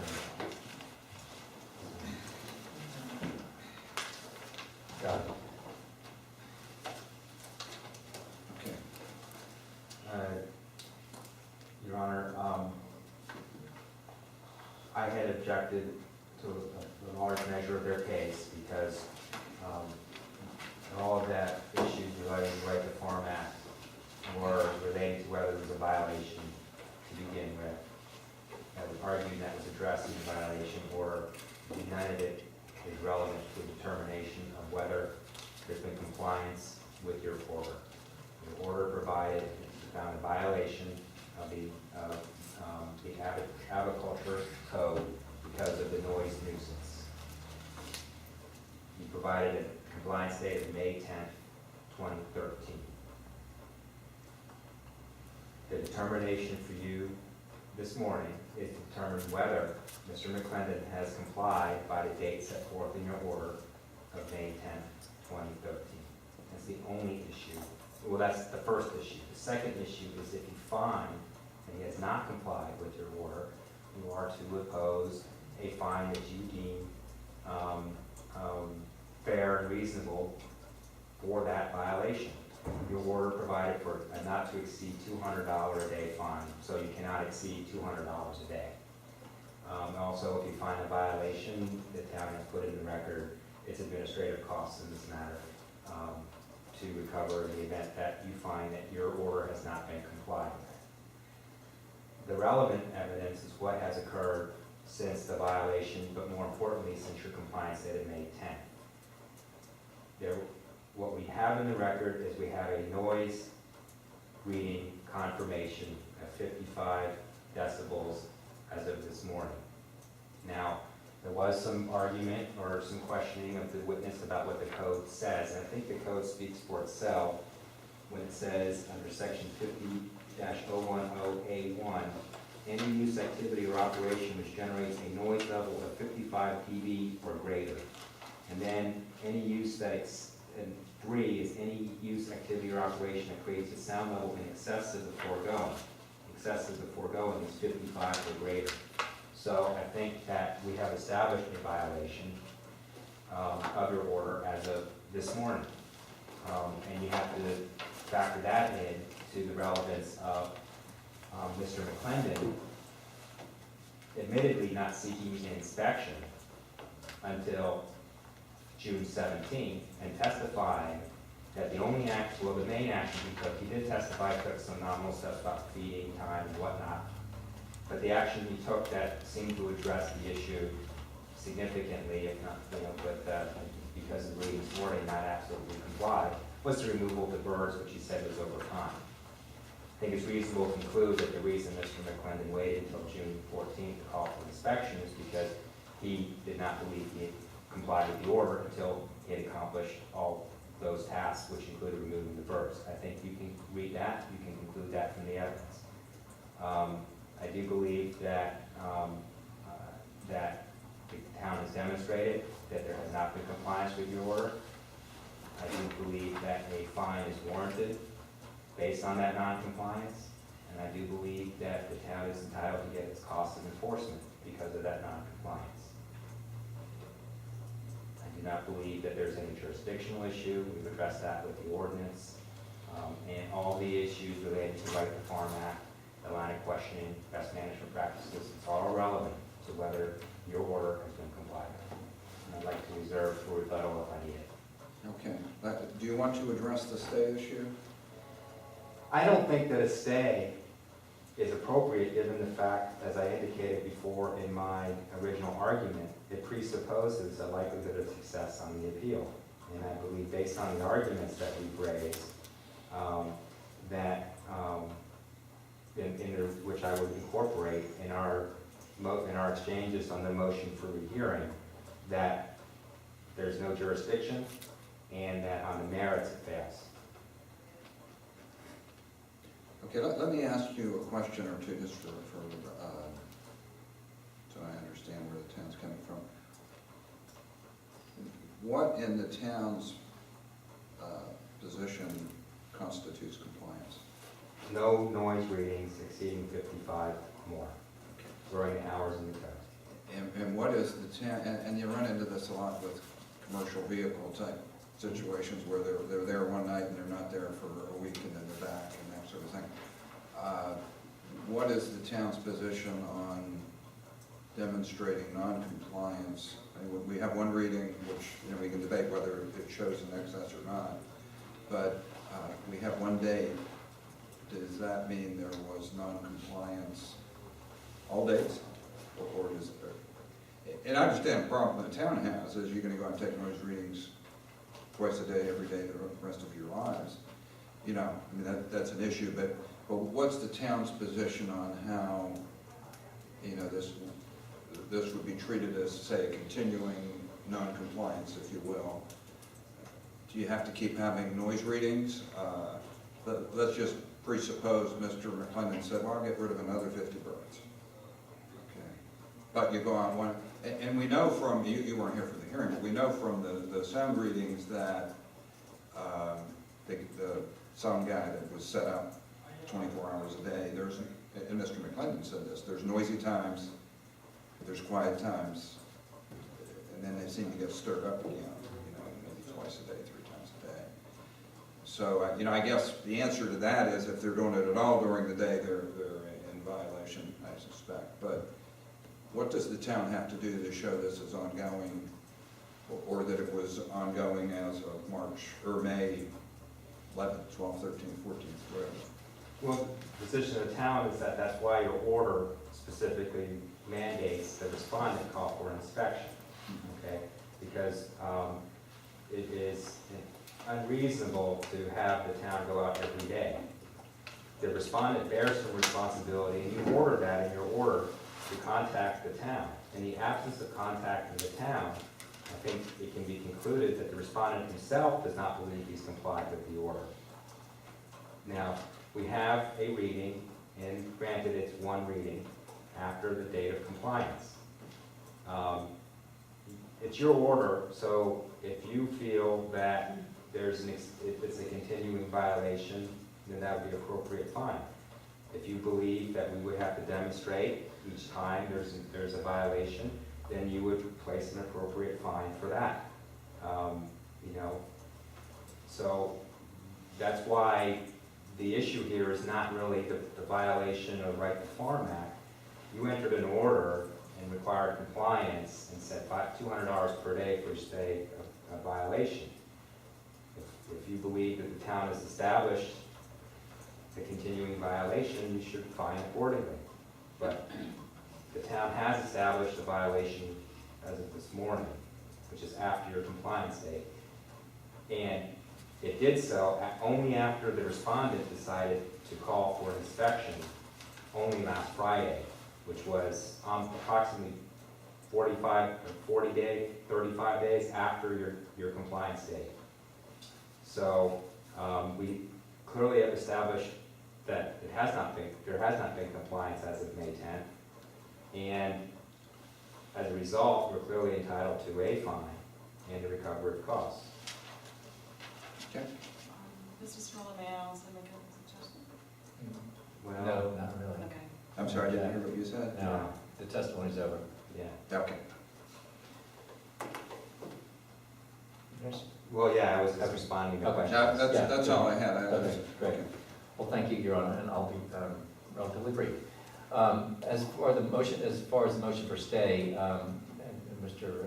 Chiarello was correct, this likelihood of success in the merits is important.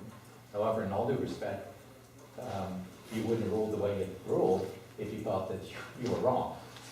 So in your mind, I'm sure you think you're correct, and in all due respect, we're all wrong sometimes, and we respectfully think that Mr. McClendon is entitled to protection under the Right to Farm Act. So while that's a criteria,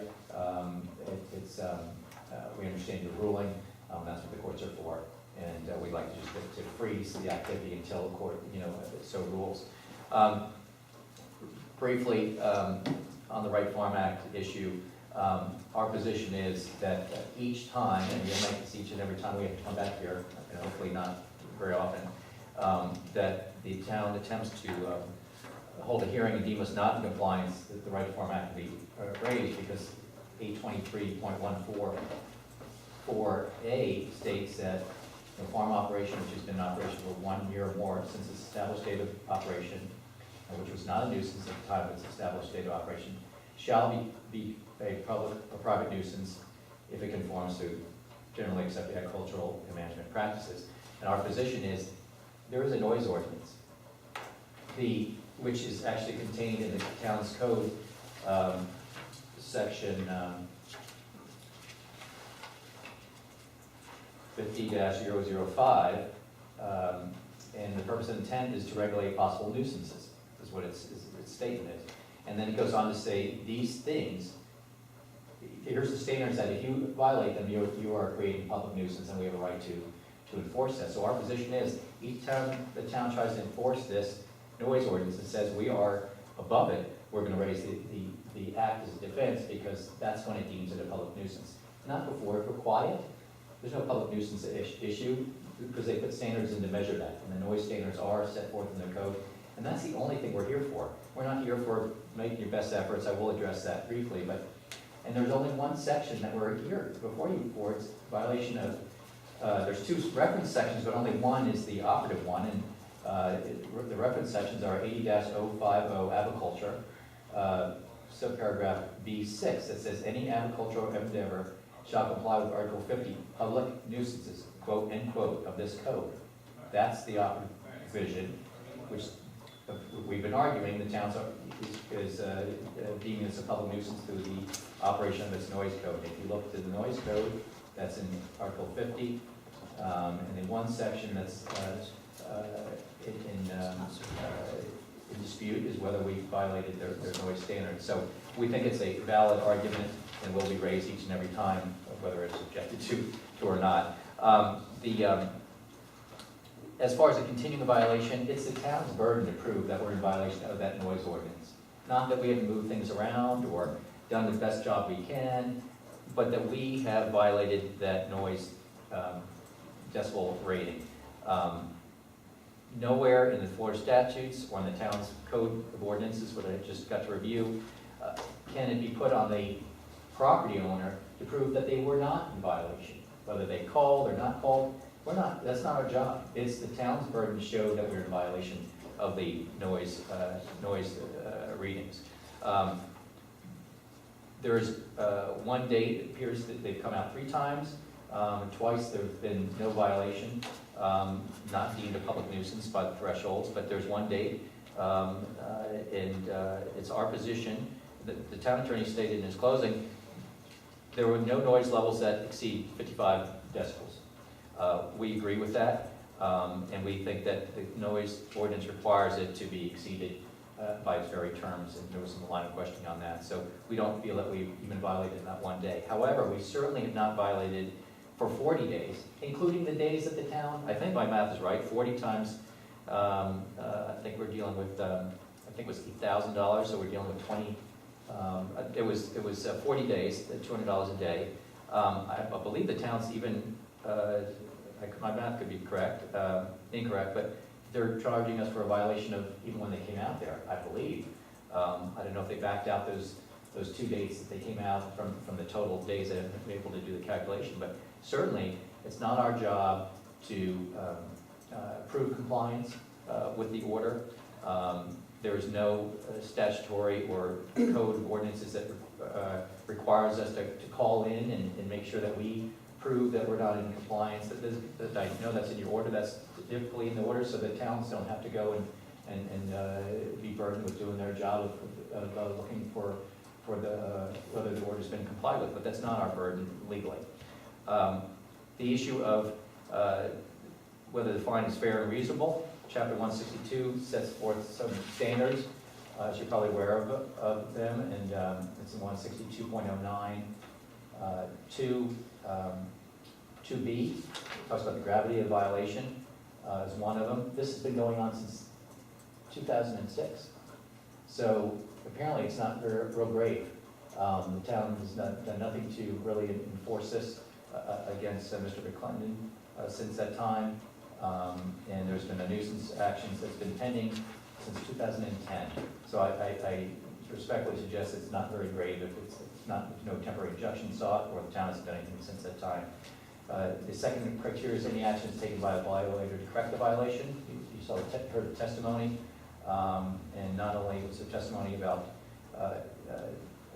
things that have occurred in recent days and weeks, but also prior to this violation being brought before the town. And that goes to number 3, any previous violations committed by a violator. There had only been one other by Mr. McClendon, which was, he said he didn't meet the setbacks. They spent several $1,000s. He moved the cages, and it was ultimately deemed the town did not have any authority to make him move those cages. But so he's tried to be a good neighbor and tried to accommodate and to take actions that would mitigate the noise, but that's not the criteria of the code. It's strictly whether he exceeds the decibel levels. And finally, there was some administrative cost summary, respectfully, and I didn't have, I just got this now, so I don't have the legal authority to offhand, but there are, let's see, the case law and attorney general opinions that the towns may not seek labor costs, if you will, for, these are town employees, whether contractual or paid salaries. That's part of doing business in the town, and you cannot recoup those type of costs for enforcing the codes. And I can provide that to both the town attorney and to you. But I was certainly prepared for a $2,800 administrative cost sheet to be pushed at me. But you know, certainly, if there's one day of noncompliance, which we don't believe there is, certainly not appropriate at $2,800 cost for that one day of noncompliance. But we don't think it rises to the level of violation, and we ask that you stay in enforcement of the case, or even if you order that we're not in violation currently, because this will continue to come up again. We'll assert our rights under the Florida Right to Farm Act. We will appeal, and the judges will sort it all out. So thank you for all your time. No, I just would point out that the town has established a violation of your order. We did provide you with some measurement of that. You had already resolved the issue of the Right to Farm Act. Any issue related to that is irrelevant because we're only dealing with your order. I would like to see the authority that he provides, that Mr. Carno has for the administrative costs, because again, without seeing them, I can't argue or rebut them. We can deal with that issue within the next few days if he wants to provide that to you and to me to review. But I do believe that we are entitled to an order finding a violation and a fine.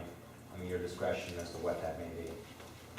Yeah, I would appreciate the authority. I'm aware of a appellate case off the west coast of Florida where they found that town, I use the term town employee costs could not be taxed. I guess the question would be, these folks are contract employees, and does that make a difference? Because I know that case says that if they're on staff and they'd be getting paid anyway, you can't tax it as a cost. I'm aware of that case, but I'm not aware of anything exactly with. Yeah, I don't know if it distinguishes, but our position, whether you pay them a salary or pay them a contractor, they're still employees of the town. How you pay them is your you know, your business. Okay, so whatever you'd like to submit on that, I'd appreciate it. Okay. And One housekeeping matter, I do have printed copies of that, but they're not certified. Okay. Would you object to just putting these in the record? You can Go take ahead. Yeah, I would like to, if I have any objection to it, I'll make that time. You know, but I'd like to go ahead and produce it for the record, which would be County Exhibits 5, which is a copy of 2011-009. That's the issue. Are we in 5 or 6? I'm at 5 for the town.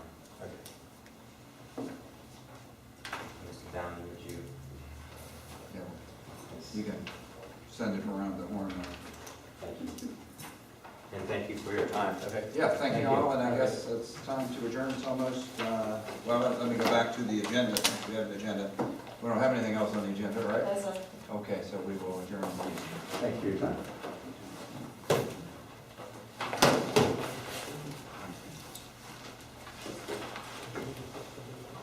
Okay. Yeah, we'll let you know.